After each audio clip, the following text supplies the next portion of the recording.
1 फरवरी को यानी कि कल मोदी सरकार देश के आम बजट का पिटारा खोलने जा रही है और बजट में हर क्षेत्र के लोग राहत की उम्मीद लगाए बैठे हैं। ऑटोमोबाइल सेक्टर के कारोबारी जीएसटी में राहत के साथ ही ग्रीन वाहनों को बढ़ावा देने के लिए सरकार से रियायत की मांग कर रहे हैं। गाड़ियों के रेट बढ़ाए जा रहे हैं, उसमें मिडिल क्लास थोड़ा डिस्टर्ब हो रहा है, चाहे कि गाड़ी नहीं ले पा रहा क्योंकि आगे फ्यूल भी बहुत महंगा है। उम्मीद तो गवर्नमेंट से यही है कि जो टैक्सेस हैं ऑटोमोबाइल पे लगे हुए हैं वो थोड़ा कम करे, जिससे हम कस्टमर को भी थोड़ा फ़ायदा दे पाएँ उस चीज़ का। टू व्हीलर इंडस्ट्री की बड़े टाइम से डिमांड है सरकार से कि इसमें जो जीएसटी है उस पर रियायत चाहिए हमको। इस बजट में जो मध्यम वर्गीय और ऊपर के मध्यम वर्गीय परिवार के लोग हैं, अब जो एंट्री लेवल की कारें हैं ये भी एक आवश्यकता हो गई है हर परिवार के लिए। जो बजट आ रहा है भैया उससे तो यही है, हम लोग उम्मीद करते हैं कि जो अभी टैक्स वगैरह जो 28% टैक्स ऑटोमोबाइल्स में है, अगर ये कुछ कम हो जाएंगे तो मार्केट में ग्रोथ मूवमेंट आएगा। आम आदमी हर बार यही उम्मीद करता है कि सरकार उसकी आमदनी को ध्यान में रखकर बजट में राहत देगी। खास तौर से भोपाल की महिलाओं को सरकार से उम्मीद है कि किचन, बच्चों की फीस, कुकिंग गैस के बढ़ते दामों पर लगाम लगेगी। सब्जी महंगी है, सब्जी वाला बोलता है, फल महंगा है, फल वाला बोलता है जब मुझे ही महंगा मिल रहा है, पेट्रोल महंगा है तो वो कहते हैं हमें महंगा पड़ रहा है, तो हमें सब चीज़ तो बहुत ज़्यादा ज़रूरत है सरकार को इस और ध्यान देने की। सरकार को बजट में कुछ बजट इस तरीके से लाएं कि चीज़ों को मैनेज किया जा सके। जो मिडिल क्लास फैमिली है उनके लिए तो बहुत ज़्यादा स्ट्रगल हो रहा है। महंगाई बहुत ज़्यादा हो रही है, कहीं भी जाओ तो महंगाई डबल कोई भी चीज़ की, मतलब आज की डेट में बहुत ज़्यादा महंगाई हो रही है।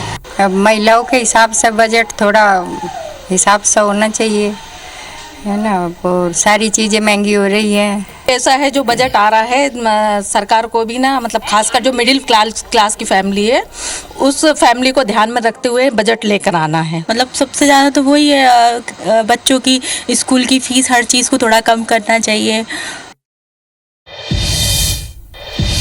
तो केंद्र सरकार के इस साल के बजट से कॉन्ट्रैक्टर्स और बिल्डर्स को भी खासी उम्मीद है। रियल एस्टेट सेक्टर के देश के सबसे बड़े संगठन क्रेडाई के पदाधिकारियों ने बताया कि आवासों की लागत कम करने के लिए जरूरी है कि सरकार छूट का दायरा बढ़ाए।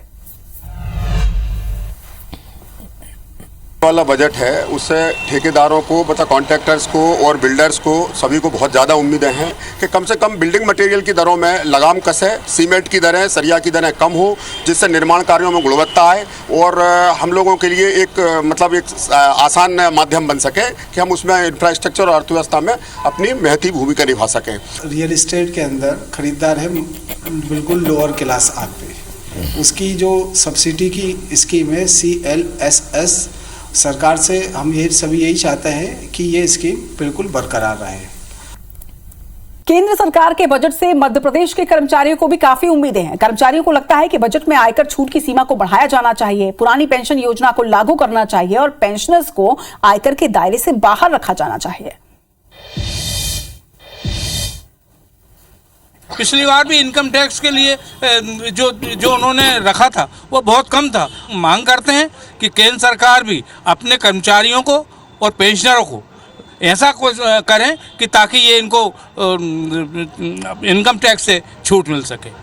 हमारी मांग है कि सीधा 10 लाख तक 5% किया जाए और आगे कम से कम 20 लाख तक उसको 10% के स्लैब में रखा जाए, जिससे हमारे कर्मचारियों को अधिक से अधिक उसका लाभ मिल सके।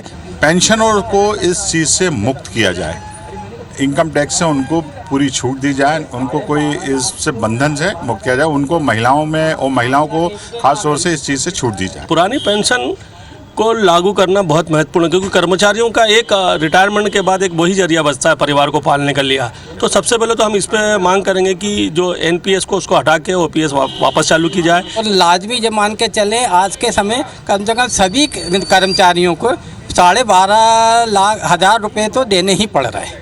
तो हमारी भारत सरकार से अनुरोध है कम से कम 12,500 वाला स्लैब तो खत्म होना चाहिए। सरकार को, चाहे राज्य सरकार हो या केंद्र सरकार हो, उसमें अहम रोल अदा करते हैं कर्मचारी।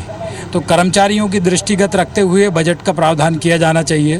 तो हमारी अपेक्षा है केंद्र सरकार से कि OPS पुनः कर्मचारियों के लागू की जाए। कई सारे भत्ते ऐसे हैं केंद्र सरकार में जो मिल रहे हैं कर्मचारियों को, लेकिन स्टेट के अंदर अभी उनके बारे में कोई विचार ही नहीं हुआ है। तो अपेक्षा यही है कि केंद्रीय बजट के अंदर कुछ उन भत्तों के बारे में भी विचार किया जाए कि सारे स्टेट्स के कर्मचारियों को भी उनका बेनिफिट मिले। केंद्र सरकार के बजट को लेकर सराफा बाजार के व्यापारियों को भी काफी उम्मीदें हैं। व्यापारियों का कहना है कि सरकार को इंपोर्ट ड्यूटी कम करनी चाहिए ताकि व्यापारियों को व्यापार में और खरीदारों को भी इससे लाभ मिल सके।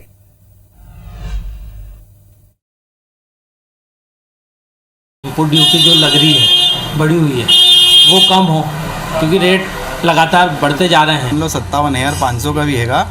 अगर ये भाव 60,000 भी होगा, 65 भी होगा, तो ग्राहक को खरीदना है, क्योंकि उसको अपने बच्ची के लिए, बहू के लिए जो भी लेना है ज्वेलरी, वो लेना है। यही अपेक्षा है कि इस बार सरकार हम लोगों की जरूर सुनेगी। ज़्यादा से ज़्यादा लोगों का, मध्यम वर्गीय परिवार सोने चांदी की ओर उनका रुझान बढ़ेगा। ये बात तो बजट सभी व्यापारी बंधुओं के लिए स्वर्णिम वर्ष कहा जाता है।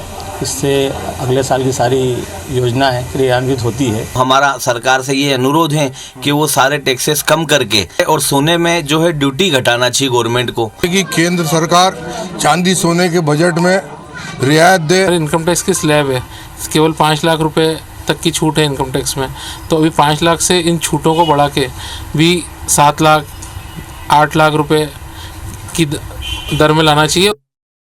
केंद्र सरकार के बजट में मध्य प्रदेश के कर्मचारियों को भी काफी उम्मीदें हैं। कर्मचारियों को लगता है कि बजट में आयकर छूट की सीमा को बढ़ाया जाना चाहिए, पुरानी पेंशन योजना को लागू करना चाहिए और पेंशनर्स को आयकर के दायरे से बाहर रखा जाना चाहिए।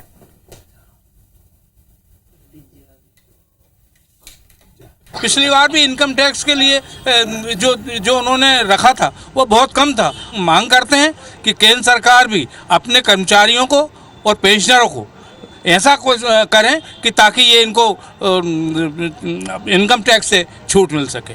हमारी मांग है कि सीधा 10 लाख तक 5% किया जाए और आगे कम से कम 20 लाख तक उसको 10% के स्लैब में रखा जाए, जिससे हमारे कर्मचारियों को अधिक से अधिक उसका लाभ मिल सके। पेंशनरों को इस चीज़ से मुक्त किया जाए, इनकम टैक्स से उनको पूरी छूट दी जाए, उनको कोई इससे बंधन से मुक्त किया जाए, उनको महिलाओं को खास तौर से इस चीज़ से छूट दी जाए। पुरानी पेंशन को लागू करना बहुत महत्वपूर्ण है, क्योंकि कर्मचारियों का एक रिटायरमेंट के बाद एक वही जरिया बचता है परिवार को पालने का लिया। तो सबसे पहले तो हम इस पे मांग करेंगे कि जो एनपीएस को उसको हटा के ओपीएस वापस चालू की जाए। और लाजमी जब मान के चले, आज के समय कम से कम सभी कर्मचारियों को 12,500 रुपये तो देने ही पड़ रहे हैं। तो हमारी भारत सरकार से अनुरोध है, कम से कम 12,500 वाला स्लैब तो खत्म होना चाहिए। सरकार को, चाहे राज्य सरकार हो या केंद्र सरकार हो, उसमें अहम रोल अदा करते हैं कर्मचारी। तो कर्मचारियों की दृष्टिगत रखते हुए बजट का प्रावधान किया जाना चाहिए। तो हमारी अपेक्षा है केंद्र सरकार से कि ओपीएस पुनः कर्मचारियों के लागू की जाए। कई सारे भत्ते ऐसे हैं केंद्र सरकार में जो मिल रहे हैं कर्मचारियों को, लेकिन स्टेट के अंदर अभी उनके बारे में कोई विचार ही नहीं हुआ है। तो अपेक्षा यही है कि केंद्रीय बजट के अंदर कुछ उन भत्तों के बारे में भी विचार किया जाए कि सारे स्टेट्स के कर्मचारियों को भी उनका बेनिफिट मिले। केंद्रीय बजट को लेकर खरगोन जिले के किसानों ने भी केंद्र सरकार से काफी उम्मीदें लगा रखी है। अन्नदाता चाहते हैं कि उनकी फसल का उचित दाम मिले। देश के अन्नदाता है, रात को लाइट आती है, खेत में जाते हैं, रात को पानी देते हैं, हमको बजट में मतलब कम मिल रहा है, समर्थन मूल्य बढ़ाना चाहिए। केंद्र सरकार किसानों का ध्यान रखना चाहिए। कपास, गेहूँ, चने सबका रेट बनना चाहिए। किसान हित में बजट पारित करे और सभी खाद्यान्न वस्तुओं का समर्थन मूल्य करके उसका रेट बढ़ाया जाए। किसान की फसल का ही भाव नीचे क्यों लाया जाता है? बाकी महंगाई को भी देखना चाहिए। और जो आगे जो बजट बन रहा है, ये किसान हितैषी बजट बनना चाहिए। सरकार से ये कहना चाहते हैं कि भाई हमारी फसल की कीमत नहीं हमें पूरे बराबर मिल रही है। सरकार से यही उम्मीद है कि किसान की फसल जब निकलती है उस समय पे उचित दाम मतलब किसान को मिलना चाहिए। लागत लग रहा है उसमें तो संतुष्ट है नहीं, लागत ज़्यादा लगती है, खाद का भाव ज़्यादा है, दवाई महंगी हो रही। केंद्रीय बजट को लेकर बिजनेस एक्सपर्ट्स किस तरह से सुझाव देना चाहते हैं, आइए सुनते हैं।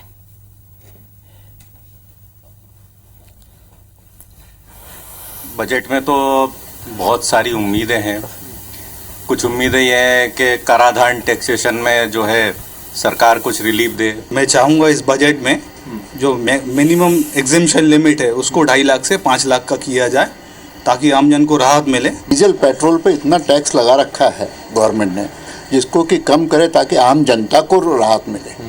यदि वो पेट्रोल डीजल पे हो गया तो समझ लीजिए कि 80% जनता को राहत मिल जाएगी, क्योंकि आजकल बिना सवारी के कोई चलता नहीं। सरकार के पास में ये एक आखिरी मौका है कि अगर कुछ सौगातें या कोई गिफ्ट उनको पूरे देशवासियों को देना है तो इसी बजट के माध्यम से वो दे सकते हैं।